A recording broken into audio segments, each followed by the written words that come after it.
Hello everyone, I welcome all of you for this IGBC AP exam preparation training course. Myself Saravanan J. Bharati from Carbon Figure Academy. In this video, we will be talking about Module 4 Water Management. So freshwater, know how it is contributing to the entire global's water availability. This is how it will be. So the entire global level, water we used to say water is more available than the earth surface, which means the land surface.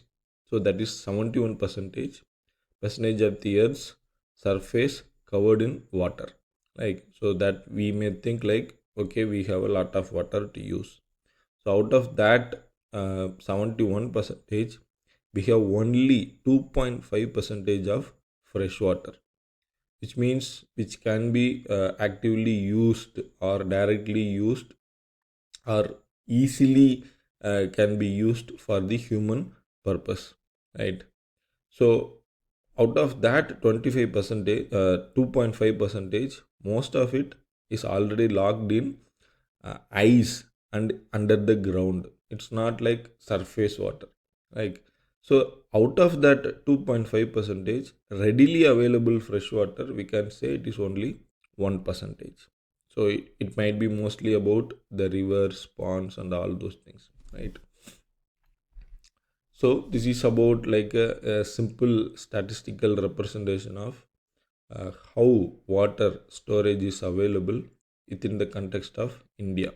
And this is the map of slightly older one.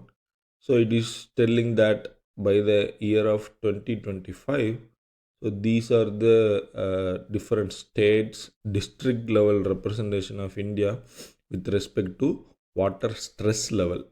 So you can able to see most of the districts in India are currently under scarcity, like having the water storage availability only within the range 500 to 1000 meter cube. So no stress areas like very northeast state and along the Western Ghats region, we can see entire Kerala quite luckier one because their entire zone is coming under no stress scenario, and most of the parts of Tamil Nadu is under highly stressed condition like absolute scarcity, having water availability only less than 500 meter cube. Then certain parts of Karnataka, Andhra Pradesh, and Telangana are coming under third category scarcity, 500 to 1000 meter cube. And the central part of India, certain parts of Maharashtra has combined no stress, stressed and scarcity level of water storage level. So this would be like, as I already mentioned, a quite older one. So the current situation might be more or less equal or closer to these kind of scenarios, right? So even in Jammu Kashmir regions, we can able to see it is still scarce only because uh, we have been seeing that the ice coverage have been extensively affected because of the continuous climate change scenarios and issues, right? So in the graph we can able to see like what is the population and what is the per capita water supply. So it is from KPMG International 2010 report. So from um, 1951, currently we are at 2025, right? And it is being projected up to 2050. So we can able to see the population has been keep on increasing since the year 1965. So it is like multifolded, every once in 10 years, which means every once in a decade. But the corresponding per capita water supply, if you see, it is keep on decreasing, which means it doesn't indicate that the governments are functioning poorly, but it directly indicates the natural availability of fresh water is getting depleted because of increasing population at one hand, and you know it also indicates the requirement of proper catchment and treatment of wastewater is on the other hand, right? So water consumption pattern in a typical air conditioned building, we can see three different usage contributions. Amount of water spent for landscaping purpose, which means irrigating the outside area, gardening, all those things. Then flushing, like in toilets, bathrooms. Then air conditioning, so very importantly, right? So if you see the graph, we can understand 50 to 60 percentage of the water is being spent for air conditioning makeup, right? In case of apartment and industrial buildings, right? So then flushing and landscaping are equally contributing like 20 to 25 percentage, right? So this is the kind of scenario we can understand where we have to work on, right? So we should work on landscape and flushing as equal to the air conditioning makeup, right? So, in case of handling or talking about water management in a typical building setup, we should understand how much amount of water is being required inside the building, and how much amount of water is being consumed, and how these calculations are being happening, right? So for that we have a definition: potable water consumption, right? In buildings, it is not portable water, it is potable water, right? So what is that formula? Potable water consumption divided by total number of occupants, that will give you specific water consumption in a building. So water consumption is fine, how much amount of water is being supplied, we can have arrive at that calculation. And total number of occupants, okay, residential building means occupants will be there. What about office building, IT, other buildings, hotels, commercial buildings? So that's what we should understand. So how that total number of occupants is being calculated. So for that we have a term called full-time equivalent. Everybody knows in case of commercial buildings, office buildings, nobody going to stay there, continuously throughout a day, 24/7, right? But in case of residential building, that is possible, okay. But how about that office building and other related buildings? So that is where the full time equivalent comes into the picture. So FTE represents a regular building occupant who spends at least 8 hours a day. Now I hope you can understand. So how many number of people are going to stay there in the building for 8 hours a day?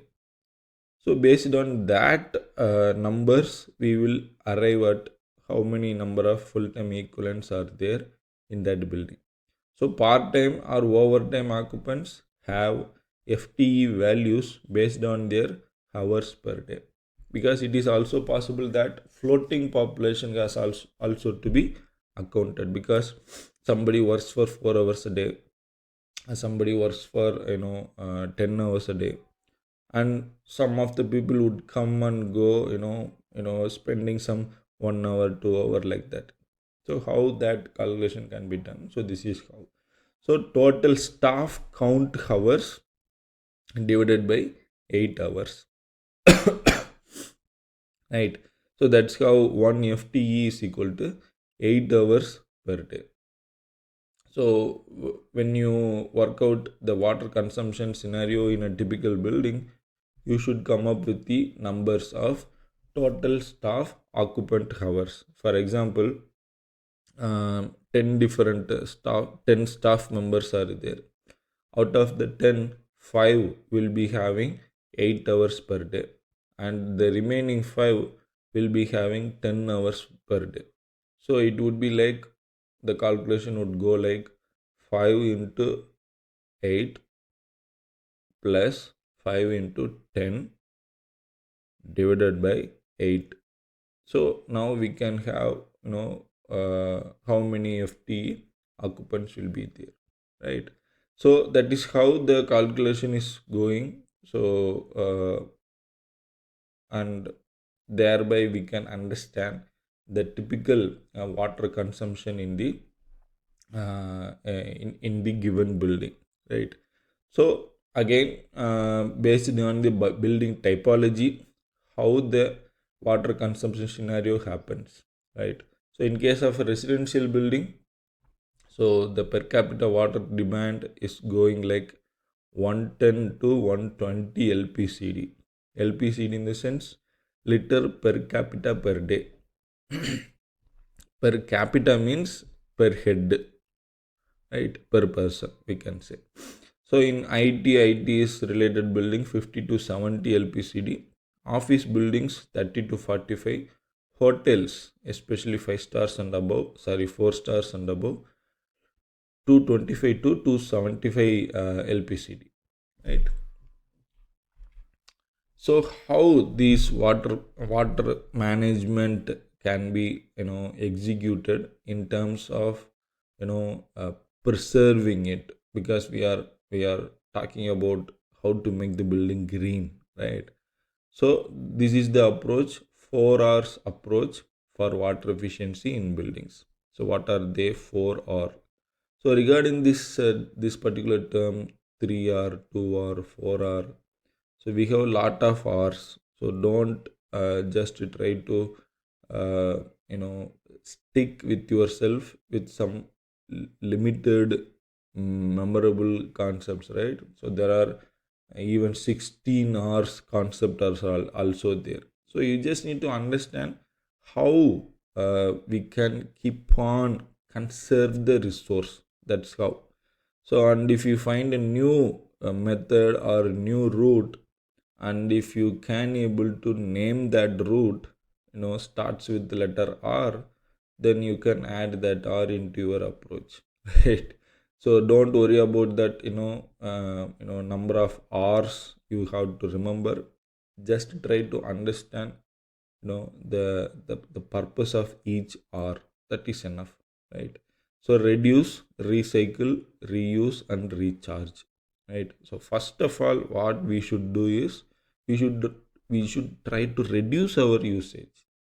Now for example, people used to say, in terms of building construction and related embodied carbon, preservation, like what is a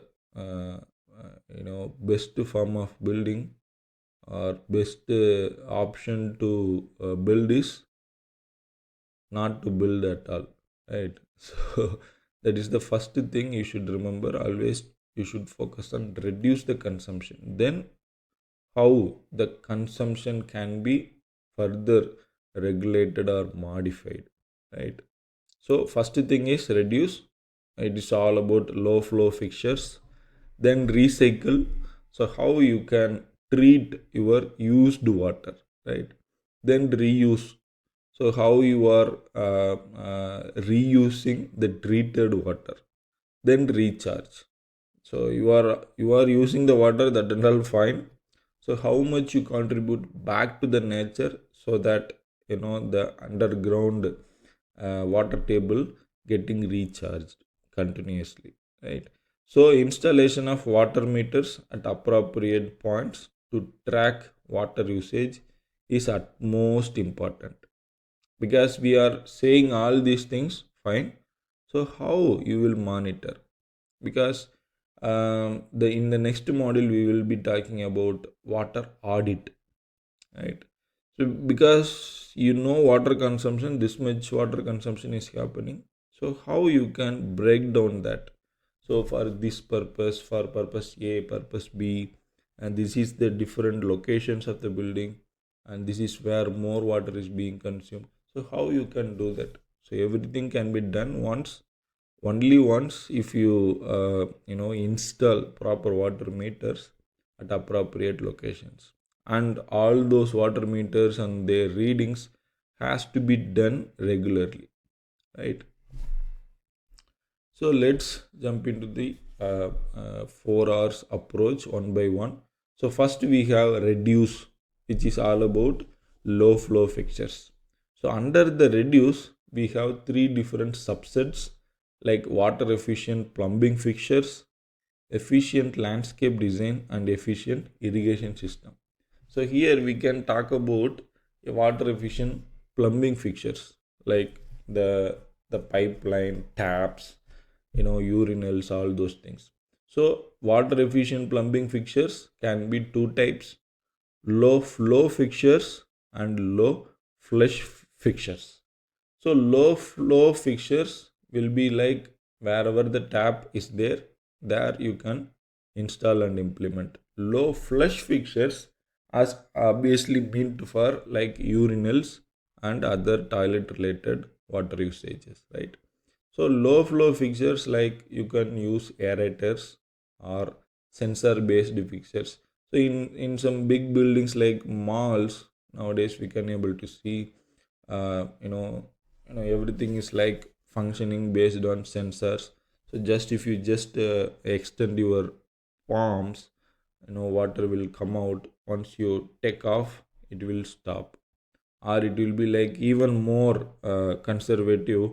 Even though if you extend your palm under the tap for a particular timer, only the water will come right. So if you it doesn't mean like uh, you know uh, until you keep on extending your palm, the water will keep on coming, no. Right? So it's like one level of implementation and another level of optimization, right? So that kind of options we can have with sensor based fixtures and aerators. I hope everybody knows about the aerators. Like it reduces the water outcome from the edge of the tap, right? So the tap would be one kind of setup.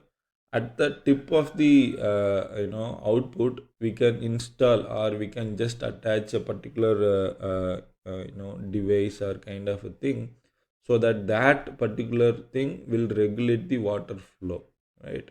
So aerator is like making the water consumption less and saves water up to 85 percentage.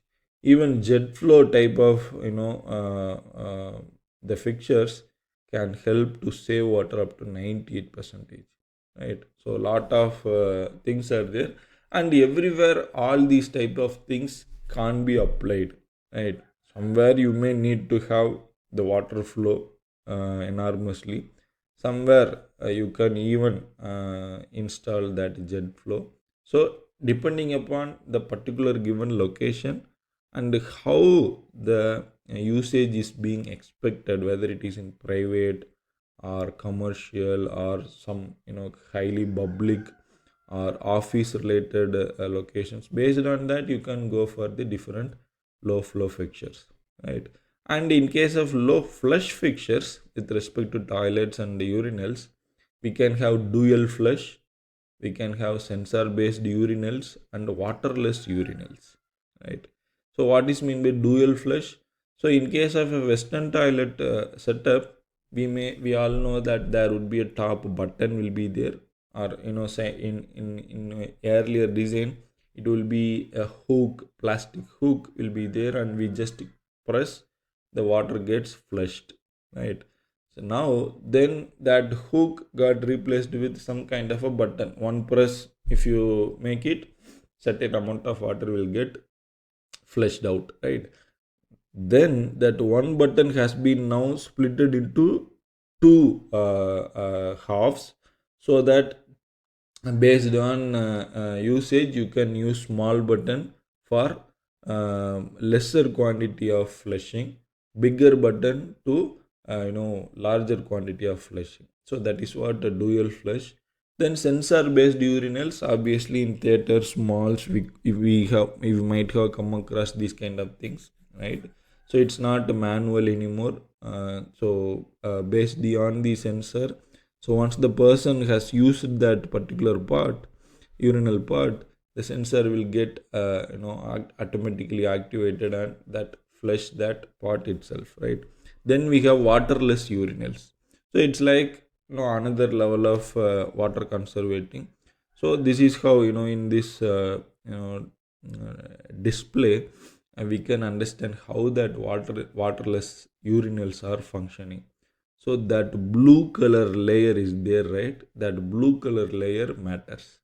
So that is called blue seal, and that is what acting as a one-way membrane, semi-permeable membrane, we can say, right?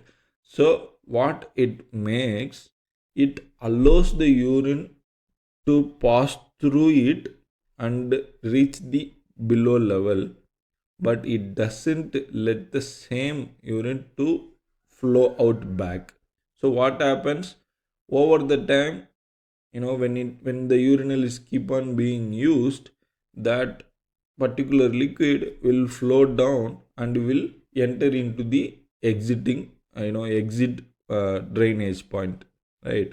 So it will be like we can see that the validity or expiry level of that blue seal, because continuously it cannot be utilized, right? So there will be some number of washes or kind of per day kind of validity will be there, typically 6 months or 10 months or 1 month. So those kind of validity period based blue seals would be available in the market. So accordingly that can be purchased and that can be installed. And once it gets over exceeding its validity, so that has to be removed properly, right? Again another set of new things can be installed again, right? So here in this table we can understand a typical fixture types and their maximum flow rate per consumption and the duration is being listed, right? So here water closets full flush, that's what I told earlier, one button, right? So 6 liters per flush, right? Then duration in the sense one flush. So water closet half flush 3 liter per flush. Now you can understand why there are two buttons, which means dual flush systems have been preferred. So it just made the water usage 50 percentage lesser, right? So urinals 4 liters per flush, and in case of faucets and taps 6 liters per minute, right? So that is the flow rate you can fix as maximum, right? So typical usage period is 15 seconds. Health faucet, then shower head, handheld spray. So those and all are like 10 liters per minute. Typical usage period of your shower head is 8 minutes. But I really don't know whether we averagely use the shower heads for 8 minutes. Right? It would be more, but as average it has been mentioned as, right? So baseline flow rates consumption reporting pressure at 3 bar. So whatever is being listed here is the baseline flow rates provided by some kind of guidelines or code. With respect to water, we have Indian Plumbing Code, I think, IPC. So maybe they might have provided this particular table. So this is like a baseline flow rate, which means a typical average utilizing pattern, right? Which is reported at 3 bar pressure. That is the pressure level. So if you want to propose the optimized one, then you have to work on top of these existing baseline scenarios, right? So whether you can reduce the pressure or increase the pressure, and you can modify the different values of maximum flow rate for different fixtures and flushes, right? So under the reduce, we have the second thing called efficient landscape design. Obviously, efficient landscape design would be one thing is limited use of turf to reduce water demand. You may have a very large lawn, greenery landscape setup, but all of them don't need to be green always, because as much as it is green, it is going to consume more amount of water, right? Then designing landscapes with suitable plant species. So in the previous model, that's what we were talking about, like native plants and species adaptation, right? And vegetation adaptation. So why? Because native species will prefer lesser water for their irrigation requirement, right? So here it is, yeah, certain pictures are shown, like cactus family, palm family, which are drought tolerant. You can use them or prefer them, so that they may consume lesser water, right? So then some kind of examples given for native and adaptive. So pinus is adaptive, and indica, azadirachta indica, so that is one of native species we have. So depending on the location you are, in India, you can go and have a complete search about what are the different types of species which are considered as native for your own regional location, right? Then efficient irrigation system, we have different options, obviously different types of irrigation. So in terms of buildings and built environment, we are suggested to go with drip and sprinkler irrigation, and aided with some IoT based sensors, right? So that based on the timely requirement only, the water is being used. So it is like segregate landscape areas based on watering needs. So what they are suggesting is, even though if you are having some vast area, within that you try to segmentize them, so that this area, segment A, needs no water, segment B maybe needs water, dispense twice per day, segment 3 needs highly sensitive, needs water thrice a day. So like that you can segmentize and you can alert the water application. Then drip irrigation and sprinklers for landscape watering, ultimate option we have, right? Then deploy soil moisture or sensor or time based controllers or pressure regulating devices, so that you can further optimize the water usage, right? So that's all about the concept of reduce. So now we can talk about recycle, right? So recycle is nothing but wastewater or grey water which is being generated from the building and they are getting treated, right? So we have two different pathways for treatment. It might be mechanical treatment or it might be based on phytoremediation.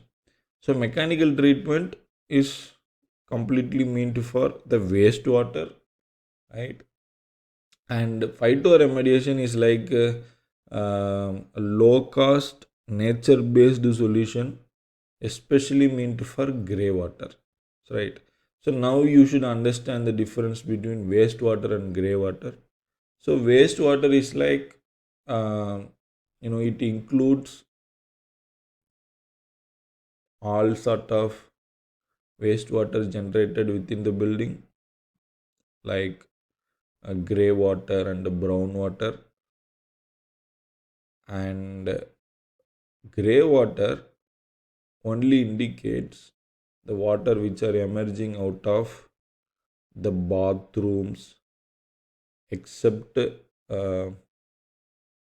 we can say bathrooms, that, what to say, that wash basins, and whenever you do cleaning your vehicles and other lawns areas, so that drained water can be considered as grey water. right? So that gray water plus further other types of wastewater, especially from kitchen, which has some organic content additional to the uh, you know that what to say water wastewater emerging from the toilets and urinals. So all those things together can be called as wastewater. So there is another term called black water or black soil, which is the human excreta, which has to go to the septic tank typically, right? So that's how we can differentiate the terms between wastewater and grey water, right? So for the wastewater we are suggesting the mechanical treatment, which like full-fledged mechanical, which means full-fledged treatment flow, and phytoremediation. We will see what is that. So in case of mechanical treatment, we have different flows and operations and options, obviously. So it follows like preliminary treatment, primary, secondary, and tertiary, based on how you want to utilize the final outcome water, right? So preliminary treatment might be like removal of coarse materials through screens and filters, and primary treatment may be all about removal of organic and inorganic solids by sedimentation. Then secondary treatment would be all about some biological treatment, treating the dissolved and colloidal organic substances. And once all these are done, the tertiary treatment, which may be the advanced level of things, disinfection and uh, what to say further pressure based filtration uh, for further better utilization. So instead of simply letting the treated wastewater into the water bodies, whether if you want to store it for any other reuse, accordingly you have to treat them, right? So based on your desire, there would be some Indian standards and their requirements of different parameters in the final treated water, so that accordingly you can use them either for irrigation or gardening or whatever it is, right? So as of now there is no kind of practice in India that treated water can be used for again the drinking purpose, right? So phytoremediation is nothing but utilizing the natural vegetation growth for the purpose of treating the contaminants in the wastewater. So wastewater in the sense it is like a grey water preliminary. So we can see the typical setup of phytoremediation which are installed at CII, Green Building Council head office at Hyderabad. So it is like a step-by-step setup where from one level to the other level the water is being carried out.